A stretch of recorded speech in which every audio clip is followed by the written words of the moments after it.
ইরানে গত জুনে সংঘটিত সেই ভয়াবহ হামলার কথা কি মনে আছে? যে হামলায় ইরানের সামরিক স্থাপনাগুলো লক্ষ্যবস্তুতে পরিণত হয়েছিল, যেখানে ইসরায়েলের নাম সামনে আসে আর ওয়াশিংটন দ্রুতই দায় অস্বীকার করেছিল। তাহলে এখন কেন ট্রাম্প বলছেন আমি সম্পূর্ণভাবে সেই অভিযানের দায়িত্বে ছিলাম?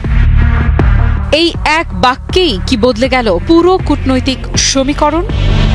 ট্রাম্প বলেন ইসরায়েল প্রথম আক্রমণ করেছিল আর সেই আক্রমণ ছিল খুবই শক্তিশালী। আমি তখন সম্পূর্ণভাবে সেই অভিযানের দায়িত্বে ছিলাম। প্রশ্ন উঠছে, ইসরায়েল কি এককভাবে কাজ করেছিল নাকি মার্কিন নির্দেশেই চালানো হয়েছিল সেই অভিযান? এবং যদি সত্যি প্রেসিডেন্ট নিজে দায়িত্বে ছিলেন, তাহলে আন্তর্জাতিক আইনের চোখে এর মানে কি?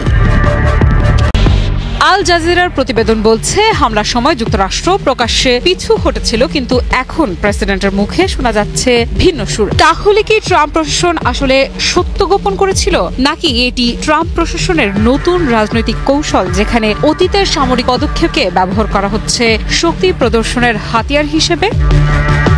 বিশ্লেষকেরা বলছেন এই মন্তব্য এখন নতুন করে উত্তেজনা ছড়াচ্ছে মধ্যপ্রাচ্যে। ইরান কি এই স্বীকারোক্তির পর প্রতিক্রিয়ায় নামবে? জাতিসংঘ কি নতুন তদন্ত শুরু করবে? আর মার্কিন প্রশাসনের অন্য শীর্ষ কর্মকর্তা কি এই বক্তব্যের সাথে একমত হবে?